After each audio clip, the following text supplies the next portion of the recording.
Forza Motorsport is the franchise's newest and most technologically advanced racing game for the current-gen Xbox Series XS. GT Pro Series was a Wii game that was released in 2006 and was originally a GameCube game from 2003. Why should I possibly be comparing this slop to beauty and prestige? Two reasons. I'm bored, and I want to show you guys some exciting things that have changed and things that have stayed the same with racing games as a whole. I'll be more specific at the end of this video, but for now, let's see who wins in this matchup between Forza Motorsport and GT Pro Series. We'll be judging these two games based off of 10 different categories, going through all aspects of each game. So let's just jump right into it and start with the game's main aspect itself.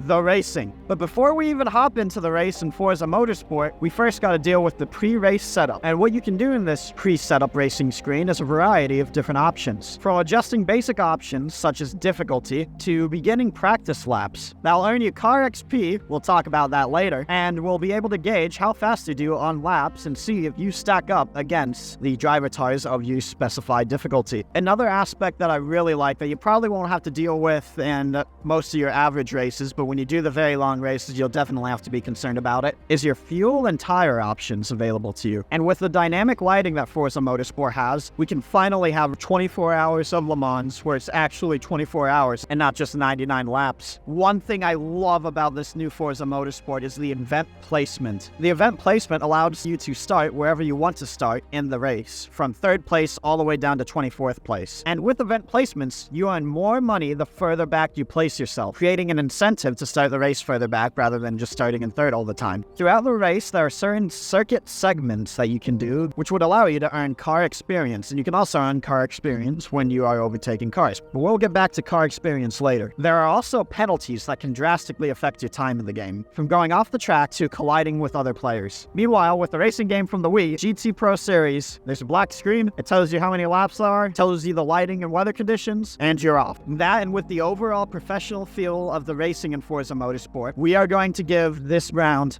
to Forza Motorsport. Next off, to a good amount of players, it would be rather boring if you just got into a racing game and you were just dropped in with a good amount of cars and you didn't really know what to do. There weren't any classes for you to race in against the AI. However, that's different with what we're going to talk about next, which are campaigns. The campaign in Forza Motorsport uses your simple champion setup, where at the end of each race in an event, you earn a certain amount of points, and whoever has the most points at the end of that event wins the category. GT Pro Series has a much more simplified version of this, with smaller segments to race in, however, overall, longer events that you have to win in order to get to the next class. This is just more on a side note, but I'm a little bit upset that the Grand Tour / Top Gear trio isn't narrating the categories. I don't know why, but I just got such a kick out of it in Forza Motorsport 6. It was awesome. A long time ago, on a stretch of greasy tarmac far, far away. And I was kind of just hoping in the back of my head that they would come back. But considering that the Grand Tour has a failed racing game, I'm not surprised that they probably aren't allowed to do narrations for other franchises. Well, you can set the difficulty in Forza Motorsport. GT Pro Series difficulty progresses with the events, with a fixed AI. At the very beginning of each class that you enter to in GT Pro Series, there is a license segment that you have to do, which throws you through different time trials and segments that you have to do without going off the course in a certain amount of time. It's basically just, are you good enough to move on to this next phase of the game? Overall, with the wide variety of categories to race in, I will give this victory to Forza Motorsport. Now we will be talking about how you obtain cars. And in Forza Motorsport, I will have to say this, the economy is actually quite balanced. There are no more $20 million cars that will set you for the rest of your game if you want. You actually have to race to get the money, and it actually works out quite well. Now, there is an issue that I have with this that will be brought up later, but for now, the economy is very balanced, and you can use that economy to buy actually affordable vehicles. You do get a few cars for completing a bunch of events in Forza Motorsport, but the main way you unlock cars in GT Pro Series was to just do the events themselves, and you'd be granted new car unlocks. Forza Motorsport also has a paid DLC pass where you can get a boatload of vehicles from. I'm not the biggest fan of the DLC strategy, and I think that's not a winning move for gamers. And even though I prefer the balanced economy over unlocking a random car every race, I will have to give this victory to GT Pro Series due to the paid DLC aspect of it, and the fact that you don't have to pay for any cars in GT Pro Series. So moving on, we have gone from obtaining cars, so the question here is what cars to obtain. The car variety in Forza Motorsport is very broad. covering from older vehicles all over the world to modern vehicles that are even made by smaller, more independent groups, which is nice. So now there is an actual issue to be presented here, and that is with the reused asset debate. For me, it's really a double-edged sword. It's fun that we have access to all of these vehicles, even if they were in older games, and to be quite honest, we are starting to reach a technological level where it's just harder and harder to make a noticeable difference between games. However, it would become an issue if we were racing vehicles that are 5-10 years old that keep just getting copy and pasted. It kind of just turns into a sports games issue at that point, where it's why you're releasing new games every year. But with how many cars that they've brought back, as long as they do not throw them behind a paywall, which unfortunately is likely, I don't see much of an issue. If you're happy with the car selection already available in Forza Motorsport, that's great. And if you're one of the people who are waiting for them to bring in 1 or 2 models from certain manufacturers, I wish you the best of luck, and I hope that is brought in soon. GT Pro Series cars only cover cars that were made in Japan and cover a wide variety of the cars available to you in Japan, from your little K-trucks to giant SUVs. It's a little bit of an interesting choice for Forza to remove SUVs, but there's an obvious reason for this. It is quite obvious between the two games. Forza Motorsport will win this round. So we have obtained our various vehicles that we are now going to race with, but how are we going to customize them? Well, Forza Motorsport uses a car XP system. Now, I think the system itself as an idea is alright, and it kind of forces you to be more dedicated with one car over choosing a variety of cars. However, Forza Motorsport has a good economy now, so I don't see why they just don't use a credit system to upgrade your cars. Now, I'm going to pull an unlikely example here to make my point, and I'm also going to use the average numbers. But in Forza Horizon 5, if it costed you 200,000 credits to fully buy and upgrade the vehicle that you liked, and you sold another vehicle that you won from a limited time event for $20 million, that is 100 cheap cars. You're basically set for the rest of the game if you don't want to go after the more limited edition vehicles. And it's great that we now have a more balanced economy with Forza Motorsport, but the only thing we do really is just buy new vehicles? That seems kind of like a waste of opportunity if you ask me. If you want to stick with the car XP system, that's probably fine. At least have a way maybe to transfer credits into car XP. I understand that you want people to be more dedicated with certain cars, but I think we will get to a point where many players who play Forza Motorsport for a very long period of time will start just acquiring this vast number of wealth that they can't really spend on anything anymore because they have all the cars they want. I mean, maybe make the process a little bit nicer for them. Be like, oh, I don't want to buy this old Maserati because I have to keep racing it through E-Class. But no, if I put some money into it, then I don't have to deal with that grind to get that vehicle up to where it needs to be. The upgrades, however, themselves, quite a bit insane. From your wild engine swaps to drivetrain swaps to just all over insanity. But it does kind of suck at the beginning with the car XP system. GT Pro's customization is quite simple. At the end of each race, there's a chance you'll unlock an upgrade. You can throw it on any car at any time. The upgrades aren't allowed for the multiplayer mode. That's all. Now, even with the car experience debacle, I'm going to give the car customization option to Forza Motorsport because vinyl groups, and even though some of the upgrades are reused, like some of the vehicles, the amount of choices you have are vast. Forza Motorsport had launched with 20 unique tracks, with more to come later down the line, and does include my favorite Suzuka circuit.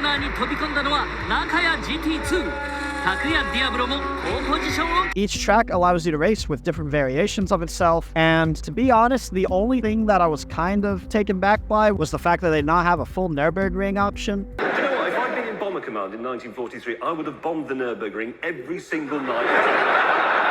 And I get that may be on the way and that it is quite a long circuit. However, it's a little bit unusual that you can race the Nürburgring and other much older games when they came out. GT Pro Series, you got 10 unnamed circuits that stretch across city, winding, highway pass, and circuit. Both games actually have the option for you to select the weather and time that you want to race at. However, Forza Motorsport allows you to race at any time with dynamic time evolution. That makes the experience quite more enjoyable. And Forza Motorsport also has a bunch more weather options. So I think it's quite obvious where the point's going for this round. Now, we're going to go into the online multiplayer that's present in Forza Motorsport. And I was actually quite taken by shock, because for once, a modern game had servers that actually ran sustainably. My friends were easily able to join, we were easily able to start races, there wasn't a great amount of lag between all of us, and it was just overall a great time. I also love the ability that you can go in and choose exactly what cars people are going to race, what type of weather, what track orientation. You're not just kind of thrown into a situation. And also, if you wanted to just race multiplayer with a bunch of people, you can as well. And the service for that also worked quite well. I got a big issue addressing penalties though. There are many times that I raced with my friends